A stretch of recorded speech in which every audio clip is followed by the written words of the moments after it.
இது வந்து நாங்கள் வந்து விதையாக வாங்கி போட்டது தான், செடியாக வாங்கலை. ஸோ நிறையா விதை கொடுத்தாங்க. ஆல்மோஸ்ட் அந்த விதையில வந்து ஒரு 12-15 இருக்குன்னு நினைக்கிறேன். பட் எல்லாமே வளரல. லாஸ்ட் டைம் வாங்கினப்போ எல்லாமே வந்துச்சு. இந்த வாட்டி வந்து ஒன்று தான் வந்தது. பட் அது ஒன்றும் ப்ராப்பராக மண்ணும் வருது. ஆனால் எங்களுக்கு அது மேபி சத்து குறைபாடுன்னு தெரில. சின்னதாக இருக்கும்போதே வந்து அது முத்தலாகிடுது. பார்த்தீங்கன்னா உங்களுக்கு தெரியும், கிட்டத்தட்ட 2 இன்னொன்று குட்டி வந்துட்டுருக்கு. இது ரொம்ப முத்தலாக தான் இருக்குது. பட் எதுவும் நாங்கள் டிஸ்டர்ப் பண்ணல, அப்படியே வளர்த்தோங்க. இது மருதாணி. ஸோ இது நல்ல சூப்பராக சிவக்கும். இது கிட்டத்தட்ட வந்து ஒரு 5-6 டைம் நாங்கள் யூஸ் பண்ணிட்டோம். ஒவ்வொரு டைம் இப்போ ரீசெண்டாக ஒரு 2 வீக்ஸ்க்கு முன்னாடி வந்து கட் பண்ணி விட்டு மருதாணியை வந்து அப்ளை பண்ணிட்டோம். இப்போ வந்து அதுக்கப்புறம் அதுலேருந்து வளர்ந்து வந்தது. இப்போ அது நல்லா துளுத்து வந்திருக்கு. இன்னும் ஒரு 2 months 1 month கேப்பில் வந்து நிறைய செடி நம்ம அடுத்து பார்க்கலாம். இது கருவேப்பிலை ப்ளஸ் தூதுவளை. கருவேப்பிலையும் செடியாக தான் வாங்கி வச்சுருந்தோம். மேலே துளுத்து வருது.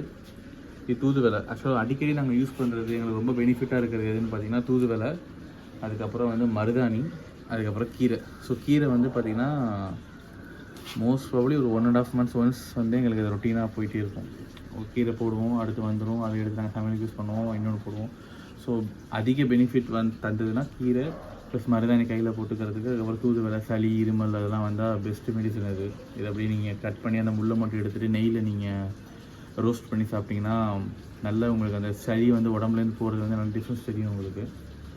அதுக்கப்புறம் அடுத்த மோஸ்ட் பெனிஃபிட்னால் பூ, மல்லிகைப்பூ செடி அங்கே இருக்கும்.